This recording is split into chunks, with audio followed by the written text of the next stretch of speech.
Assalomu alaykum aziz birodarlarim. Alloh bizni haq so'zni eshitib, unga chiroyli suratda amal qiluvchilardan qilsin. Agar ushbu ma'ruzalarimiz sizga manzur bo'lsa, like bosib qo'llab-quvvatlang va yaqinlaringiz bilan ham ulashing.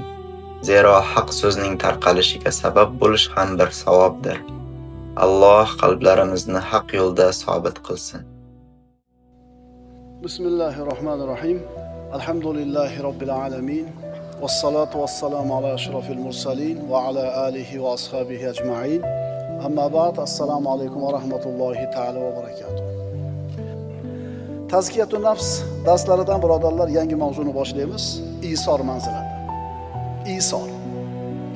İyyake na'budu va iyyake nasta'in. Sengagina ibodat qilamiz va sendangina madad so'raymiz manzilatlaridan Isor manzilati. Bu manzilatni, Isor degan manzilatni qayerdan oldik? Astagfirullah. Vallazina tabawwa'u ad-dara wal imana min qablihim yuhibbuna man hajara ilayhim wa la yajiduna fi sudurihim hajatan mimma utu wa yu'thiruna ala anfusihim walau kana bihim khasasa wa man yuqa shuhha nafsihi fa ulaika humul muflihun. Payg'ambarimiz sollallohu alayhi vasallamning sahobalari Makkadan Madinaga hijrat qilishdi. Mana Rasululloh 13 yil davomida Makkada Qurayshni da'vat qilishligi bilan band bo'ldilar. Alloh tomonidan Madina Munavvaraga u paytdagi nomi Yasrib shahriga hijrat qilishlikka buyurildi va sahobalar hijrat qilishdi. Yurtini, vatanini Allohning roziligi uchun tark qilib boshqa yurtga ko'chib ketishdi. Mana shu hijrat deyiladi. Ana shu hijrat qilgan kishilar muhojirlar deyiladi. Endi Yasribda, ya'ni Madina Munavvarada muhojirlar kelishidan avval yashagan kishilar Madinaliklar, ansorlar deyiladi. Mana sahobalar ikkiga bo'linadi: muhojirlar va ansorlar. Mana shu muhojirlar hamma narsalarini tashlab Madinaga qo'llari quruq, kambag'al bo'lgan holda ko'chib borishdi. Ansorlar xursandchilik bilan kutib oldi. Ana shu ansorlarni maqtab Alloh taolo Hashr surasida mana shu oyatni nozil qildi. Mazmuni ulardan, muhojirlardan ilgari Madina diyoriga o'rnashgan va iymon e'tiqodni mahkam ushlagan zotlar, ansorlar esa o'zlarining yonlariga hijrat qilib kelgan kishilarni suyurlar va dillarida ularga muhojirlarga berilgan narsa, o'ljalar sababli biron hasad tuymaslar hamda garchi o'zlarida ehtiyoj bo'lsa-da, o'zlarini qo'yib o'zgalarni isor, ixtiyor qilurlar. Kimki o'z nafsining baxilligidan saqlana olsa, bas ana o'shalar najot topguvchi zotlardir. Demak, mana shu oyatda isor deyapti Alloh. Isor o'zini qo'yib boshqani o'ylash. O'ziga emas boshqaga berishlik.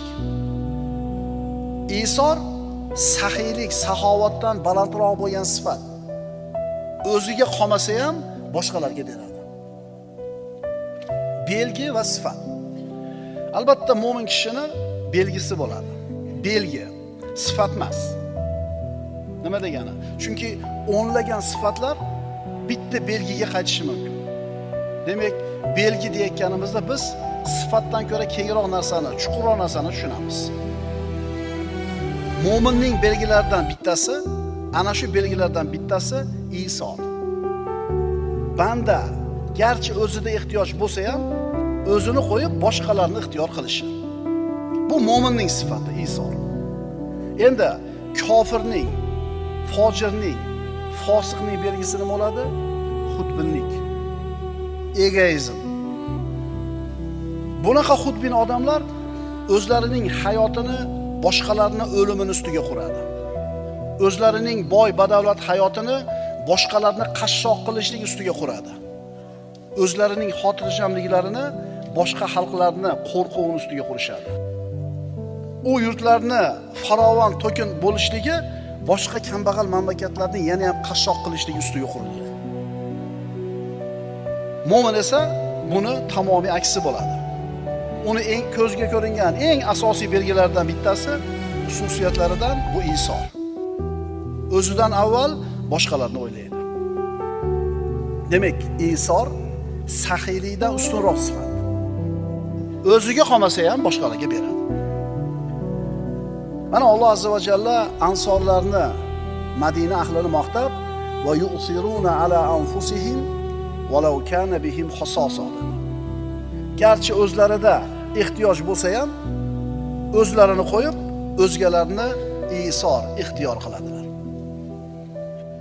Agar senda ham birodar mana shu sifat bo'lsa, o'zingni emas, boshqalarni o'ylaydigan bo'lsang, ulkan bir saodatni his qilasan. Albatta bu karomat. Alloh taolo hadis qudusida nima degan edi? Uhibbul asqiya va hubbi lil faqir as-sahi ashad. Men dedi Alloh taolo sahiylarni yaxshi ko'raman. Endi sahiy bo'lgan faqirni ko'proq yaxshi ko'raman.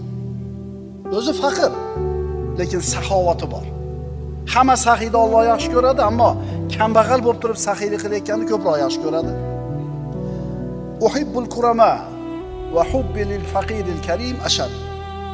Karamli insonlarni yaxshi ko'raman, karamli faqirni esa ko'proq yaxshi ko'raman. Shuning uchun bu sifat har bitta mo'minda bo'lishligi kerak. Boymi, kambag'almi? Payg'ambarimiz sollallohu alayhi vasallam aytganlar, rubba dirhamin sabaqa alfa dirham. Shunday bir dirham borki, 1000 dirhamdan o'zib ketdi. Nimaga? Bir odam million dirhami bor edi, 1000 dirham berdi. Endi bitta odamda 1 dirham bor edi, o'sha 1 dirhamni berdi. Kim ko'proq infoq qildi shu yerda? 1 dirham bergan, chunki hammasini berdi.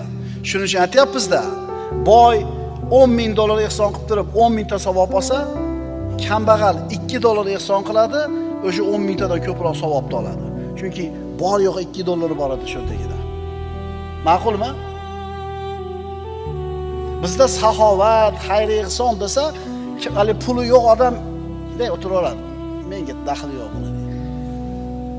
Haligi zakot haqida, haj haqida savol so'rasa boylar. Kambag'al odam o'chiradi antenasini. Deydi, meni pulim yo'q deydi. Buni deydi, menga aloqasi yo'q deydi. Xuddi shunga o'xshagandek, xayr ehson, saxovat haqida gapirganda, puli ko'p bo'lmagan odam nima qiladi? Antenani o'chirib qo'yadi. Ammo menga daxli yo'q deydi. Lekin ko'ryapsiz, Rasululloh aytibdilar, 1 dirham savobda 1000 dirhamdan o'zib ketdi. Nima uchun? Borini beruvdi-da.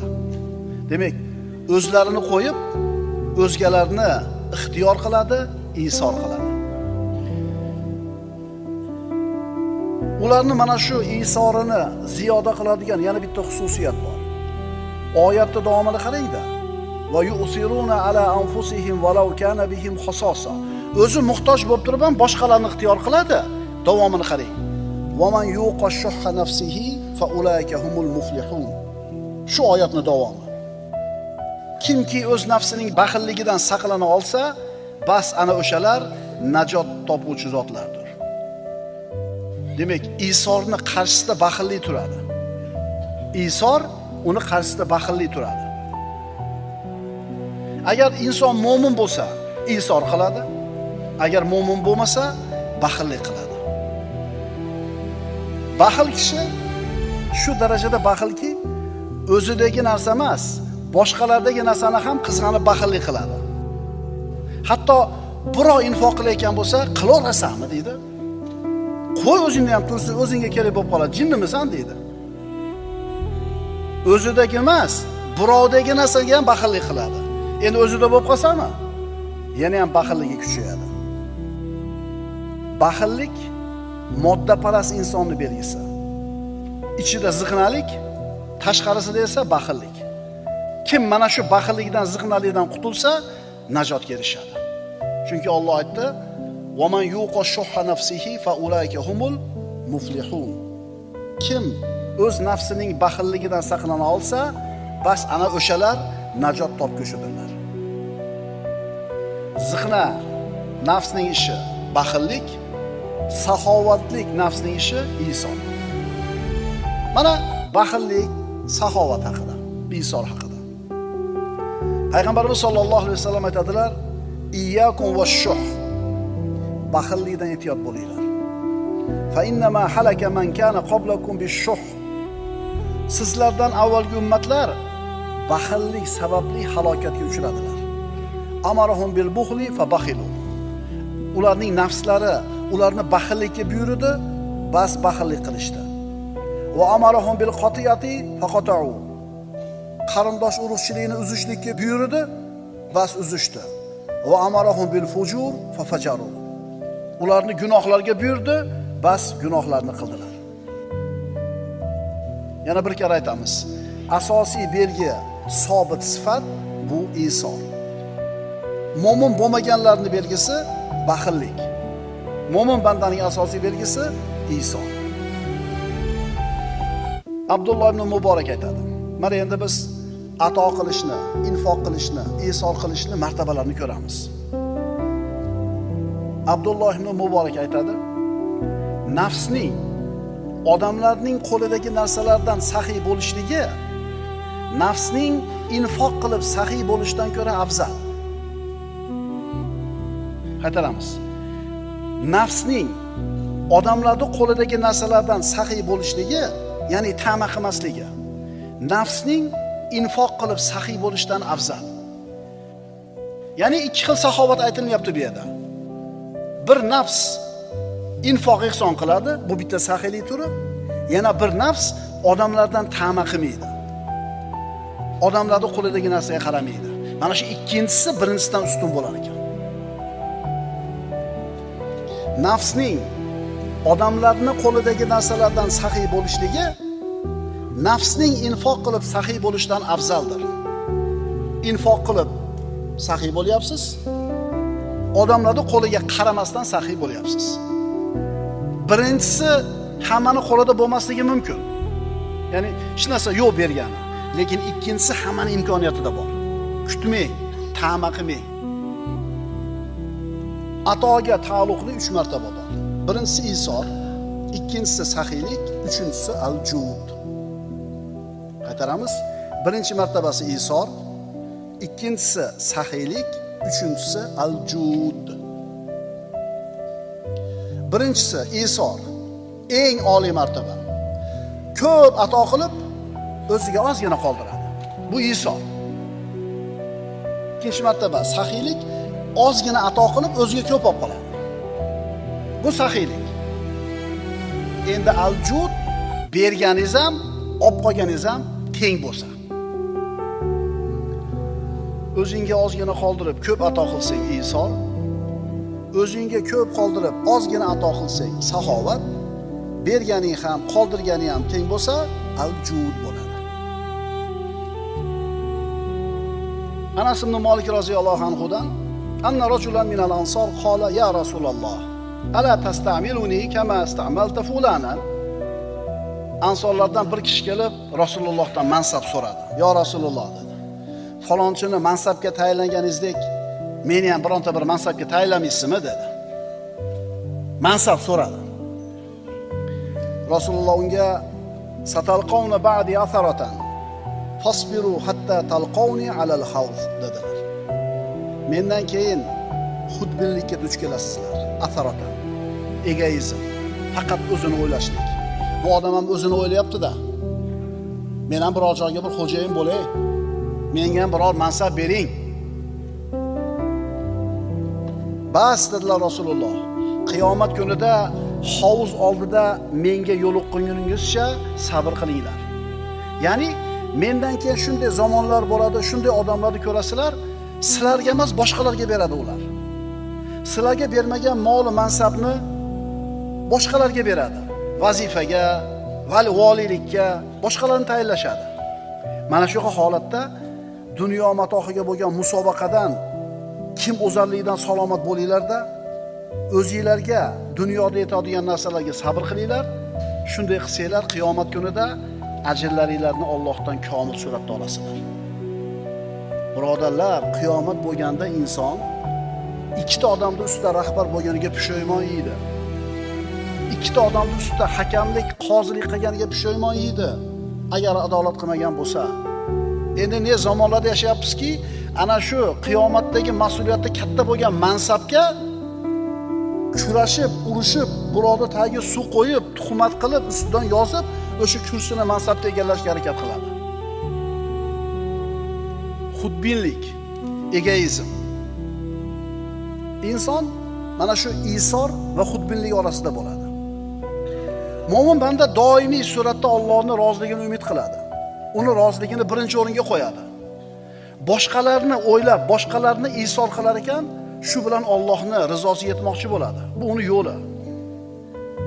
Isor Allohga olib boradigan eng ishonchli yo'l, xudbinlik Allohdan uzoq qiladigan yo'l. Demak, biz inson sifatida ato qilish yoki man qilish orasida bo'lamiz. Isor yoki xudbinlik orasida bo'lamiz. Muhim savol.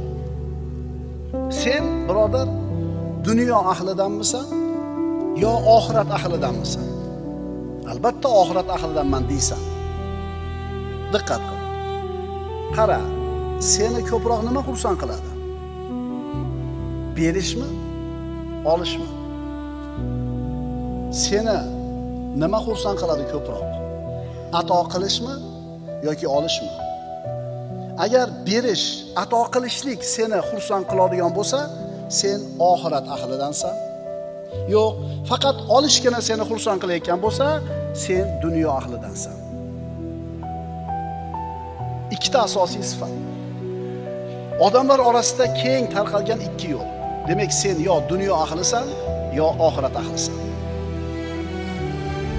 Nabiy sallallohu alayhi vasallamning sahobalaridan, o'ta bir saxovatli sahobalardan bo'lgan Qays ibn Sa'd ibn Uboda juda saxiy inson edi. Juda ko'p odamlarga yordam berardi, qarz berardi. Bir kuni kasal bo'lib qoldi shu sahoba. Kasal bo'lib qoldi, birodarlarni ziyorati kechikib qoldi. Ziyoratga keladiganlar yo'q. Sababini so'raganida aytishdiki, sizni birodarlaringizni juda ko'pchiligi sizdan qarzi bor. Ana shu qarzini uzolmasdan sizni oldingizga kelgani hijolat bo'lib o'ylanib turishibdi. Sizdan qarzlorligi sababli oldingizga kelgani uyalishyapti dedi.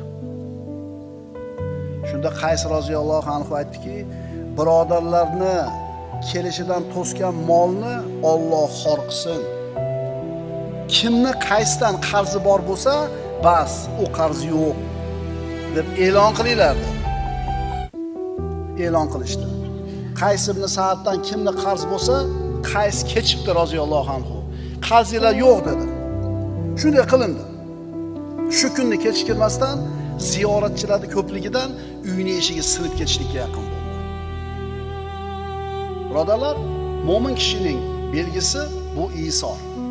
Isor o'zini qo'yib boshqalarni o'ylashlik. Isor oz olib qolib ko'p bersangiz isor, ko'p olib qolib ozgina bersangiz saxovat, berganingiz bilan olib qolganingizni teng bo'lishligi al-jud deyiladi. Aqulu qawli hada va astaghfirulloh li va lakum. Assalomu alaykum va rahmatullohi ta'ala va barakatuh.